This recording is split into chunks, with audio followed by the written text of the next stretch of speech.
Bom, 3 pontos providenciais, né, velho? Esse é o tipo de partida que eu chamo de partida casca de banana. Que quando um time é vice-campeão, fica em segundo lugar no Campeonato Brasileiro, você olha pra trás, esse é o tipo de partida que o time deixou pontos, né?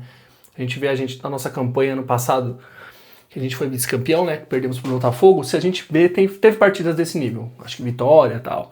A gente acabou deixando pontos, empatamos ou perdemos.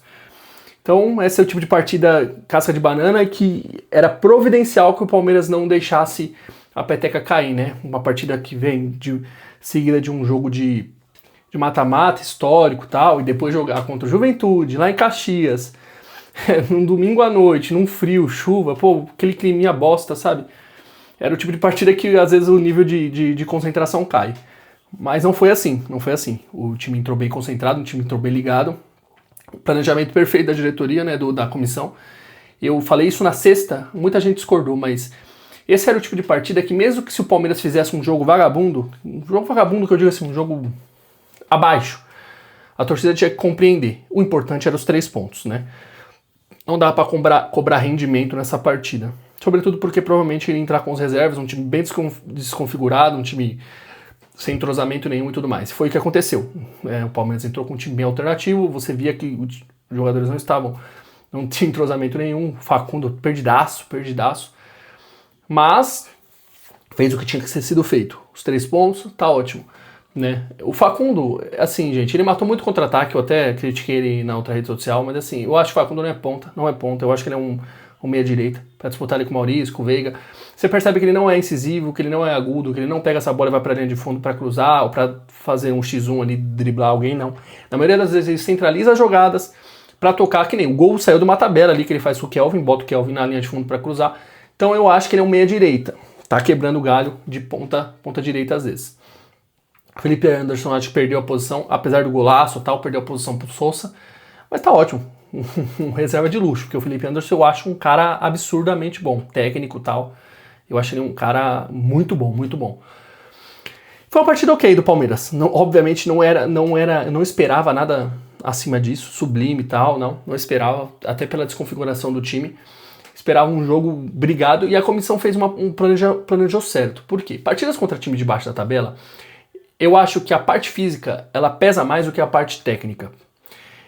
Eu percebi isso, por exemplo, no jogo do Flamengo contra o Fortaleza. Você percebe que o Flamengo entrou com um time titular, mas um time que vinha de uma sequência de Botafogo, Palmeiras e Racing. Tava bem desgastado. E lá, velho, eles sofreram para correr contra o Fortaleza e perderam. Então, assim, às vezes esse tipo de jogo vale mais a pena você colocar reservas inteiro para brigar, para poder combater, para poder disputar num nível um pouco mais elevado fisicamente, do que os titulares mais técnicos, mas que vão perder na parte física e vão acabar sucumbindo. Então eu achei que o planejamento foi correto da diretoria.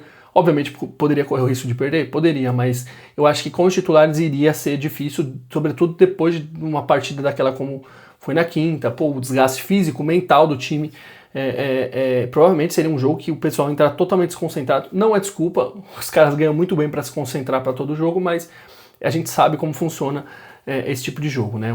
Depois de uma epopeia daquela quinta-feira, você jogar um domingo à noite, Caxias do Sul, um frio, chuva, o nível de concentração, assim, poderia ser muito, muito abaixo do que foi na quinta. Mas não foi isso que aconteceu, os reservas entraram bem, deram um refresco pro time titular, que vai pegar agora quinta-feira o Santos, provavelmente vai estar todo mundo fresco, vai estar todo mundo tranquilo.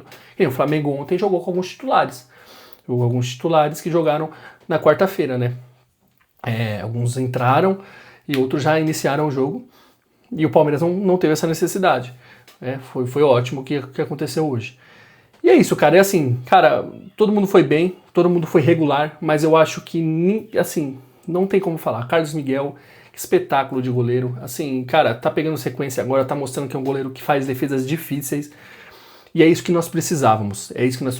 O Everton foi um goleiro histórico, tem sua história, tem seus méritos, mas assim, já estava em declínio. Estava falhando mais do que podia. E goleiro, para a Sociedade Esportiva Palmeiras, não pode ser um goleiro regular. O Everton tem sido um goleiro regular. Ele sempre é um goleiro regular. Né? Em um dado momento da carreira, ele foi milagreiro. Fez grandes defesas. Mas não tem feito mais grandes defesas. Né? Teve 2 defesas hoje que o Carlos Miguel fez, que eu acho que o Everton tomaria o gol. Então, o goleiro da Sociedade Esportiva Palmeiras tem que ser milagreiro. e o Carlos Miguel ter se provado um goleiro que faz defesas difíceis, goleiro que faz defesas que garantem pontos. E foi hoje. Hoje o Palmeiras poderia ter empatado, teve pelo menos 2 defesas ali que muito goleiro bom não pegaria.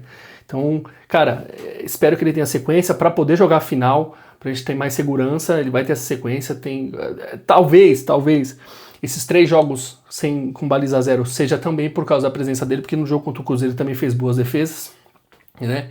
Então, cara, pode ser isso também. O Everton estava tomando gols que não eram frango, mas que eram gols que o goleiro de um super alto nível pegaria. E aí, cara, pode ser que seja isso. A baliza que a gente não tinha uma baliza zero há muito tempo, que seguidos jogos tomando gols, pode ser a presença do Carlos Miguel que tá mudando isso daí. Goleiraço. E assim, é a vida, velho, é a vida. O Marcos teve que passar a posição uma hora, o Praça teve que fazer isso. Então não tem jeito, o Everton vai ter que aceitar essa condição e pro bem do Palmeiras. Se ele voltar a ser titular e falhar, por exemplo, o Mundial, a gente estava levando o jogo pros pênaltis.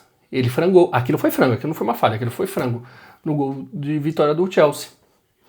E até hoje ele não pediu desculpa por aquilo, cara. Até hoje eu não engulo porque ele não pediu desculpa daquela falha absurda que ele cometeu.